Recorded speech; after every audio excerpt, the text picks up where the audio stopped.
To beat or not to beat the STIG? Stay tuned to find out.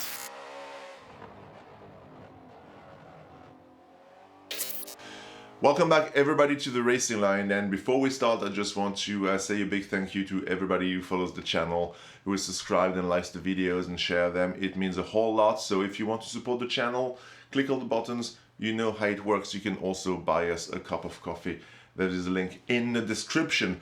But today we head back to the Top Gear track in our never-ending battle against the STIG. And today's weapon of choice is the Ariel Atom. So without further ado, let's just head to the garage and have a look at the car before heading off to the track. I will see you on the other side.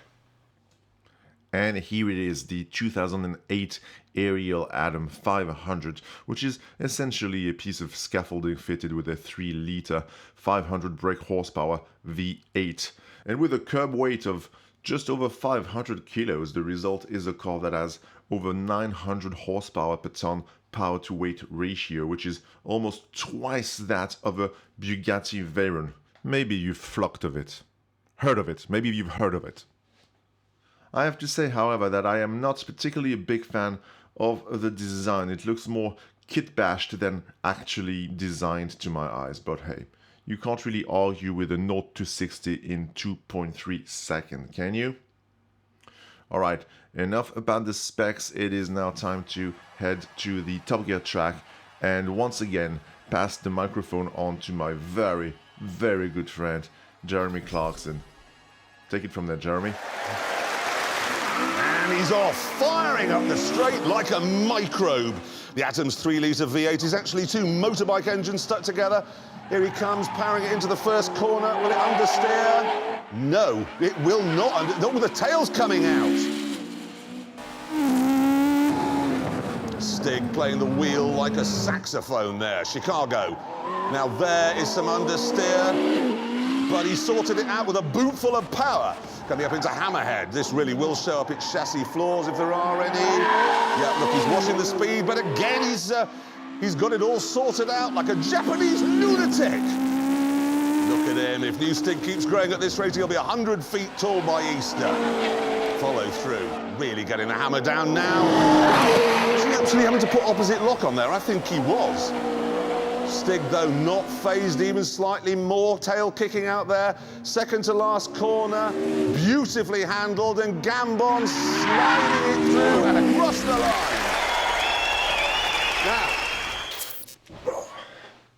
And once again, the results are in, but before I announce the lap times, I just wanted to have a quick word about my experience driving the car around the track, which wasn't a whole lot of fun at all. It took me quite a lot of attempts to just string a lap together, and that was mostly due to the incredible tendency of the car to understeer, which is very, very surprising for such a light car with rear-wheel drive. But in the corners, it really felt like driving a mid-sized sedan. The understeer was so bad. Very difficult to correct, especially at high speed, which tended to end up in situations like this.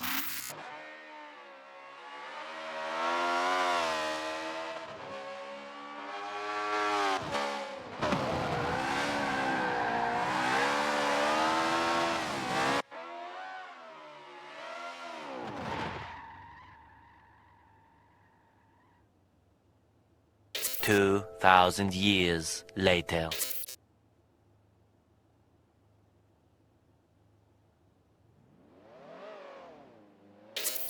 But that is only my opinion, of course. If you've got some experience driving with the Ariel Atom, either in sim racing or in the real world, just leave a comment and let me know how the car fares. So now to the lap times. I have them right here, so let me have a look.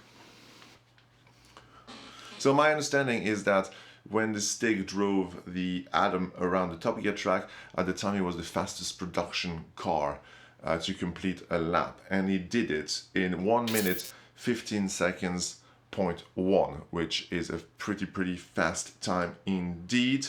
And I did it in 1:15.6, so half a second behind the STIG. So not too bad, especially considering the fact that the car was so difficult to control and just keep on the tarmac. So okay, I lost this one, but I'm not too displeased with my result. Anyway, that's all I've got for today, so don't forget to like, subscribe, click all the buttons. You can buy us a cup of coffee. There is a link in the description, and I look forward to see you guys again next week for another episode of the Racing Line. In the meantime, just keep driving.